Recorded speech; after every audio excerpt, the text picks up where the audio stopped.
नमस्कार, आप देख रहे हैं इक्वालिटी न्यूज और मैं हूं काजल आपके साथ। चलिए नजर डालते हैं आज की प्राइम टाइम खबरों में। इस वक्त की बड़ी खबरों पर। लोकसभा स्पीकर ओम बिरला ने इस महीने शुरू हो रहे मॉनसून सत्र से पहले एक सर्वदलीय बैठक बुलाई है। हालांकि इस सर्वदलीय बैठक से कांग्रेस और डीएमके के अलावा विपक्ष की ज्यादा पार्टियां नदारद रही। लोकसभा अध्यक्ष ओम बिरला ने शनिवार को संसद भवन परिसर में 17वीं लोकसभा के 9वें सत्र के शुरू होने से पहले लोकसभा में विभिन्न दलों के नेताओं के साथ बैठक की। बैठक में सभी नेताओं का स्वागत करते हुए बिरला ने बताया कि सत्र 18 जुलाई 2022 से शुरू हो रहा है और 12 अगस्त 2022 को इसके संपन्न होने की संभावना है। उन्होंने आगे कहा कि निर्धारित कार्यक्रम के अनुसार सत्र में 18 बैठकें होंगी और कुछ 108 घंटे का समय उपलब्ध होगा, जिसमें सरकारी कार्य के लिए लगभग 62 घंटे उपलब्ध होंगे।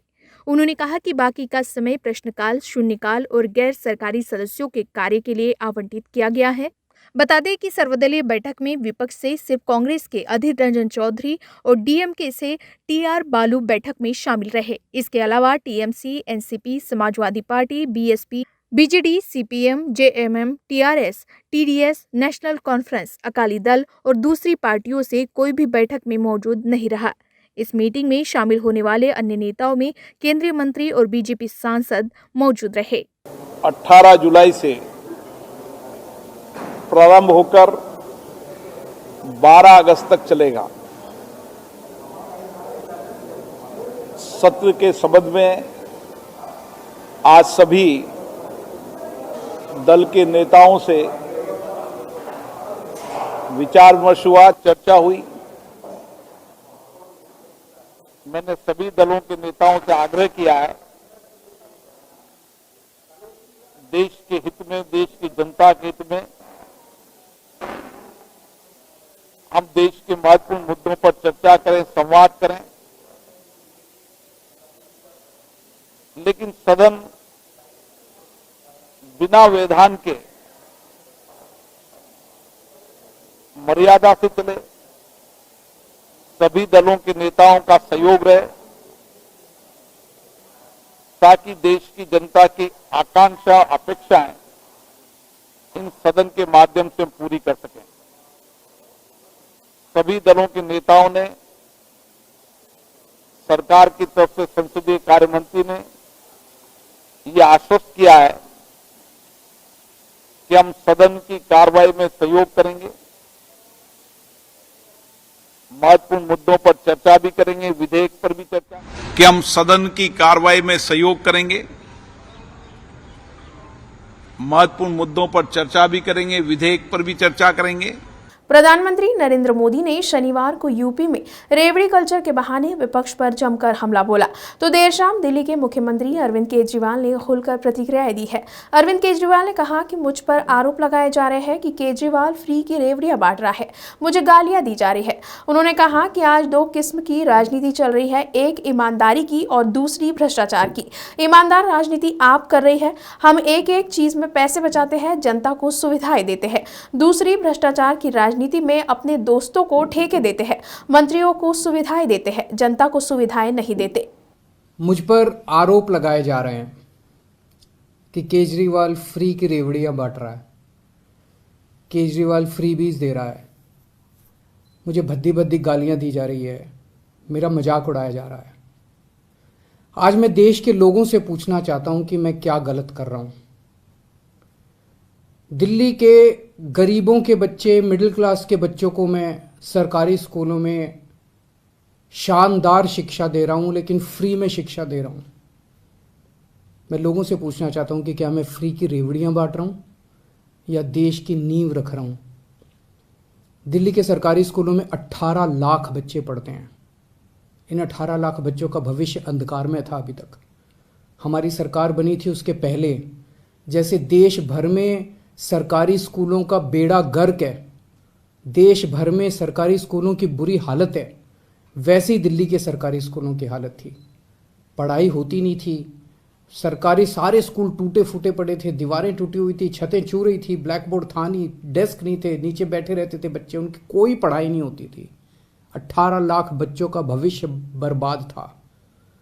आज अगर हमने इन 18 लाख बच्चों का भविष्य अच्छा कर दिया, अगर मैं इन बच्चों को अच्छी शानदार शिक्षा दे रहा हूं लेकिन फ्री में दे रहा हूं तो मैं क्या गुनाह कर रहा हूं। सरकारी स्कूलों में पहली बार आजादी के बाद से पहली बार 75 साल में पहली बार 99% से ज्यादा नतीजे आए हैं।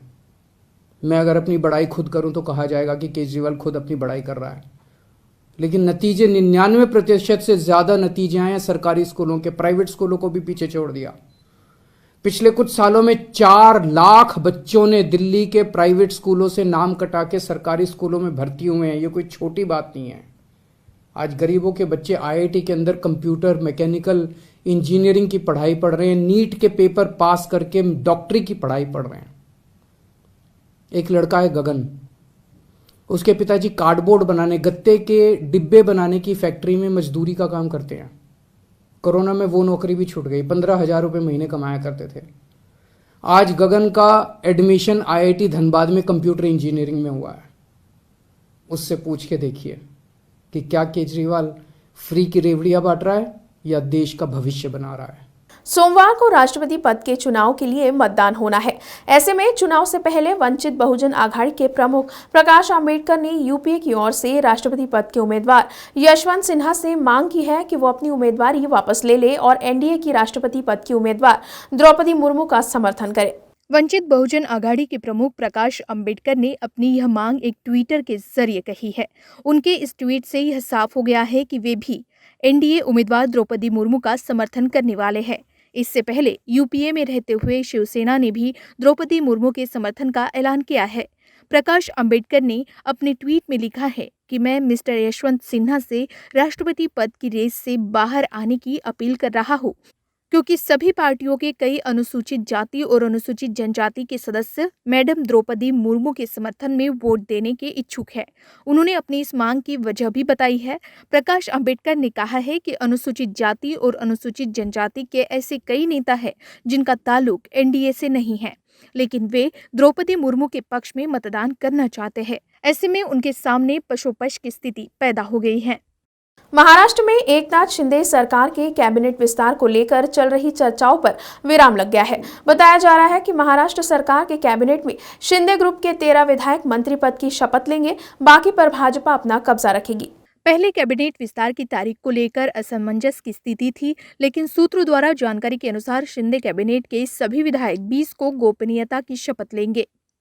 आपको बता दें कि अभी तक कैबिनेट तय न कर पाने के चलते मुख्यमंत्री एकनाथ शिंदे और उप मुख्यमंत्री देवेंद्र फडणवीस विपक्ष के निशाने पर थे। विधानसभा के मानसून सत्र से पहले एकनाथ शिंदे कैबिनेट में दोनों तरफ से कुछ विधायक ही शपथ लेंगे, जिनमें शिंदे एवं बीजेपी के लोगों की संख्या बराबर रहेगी।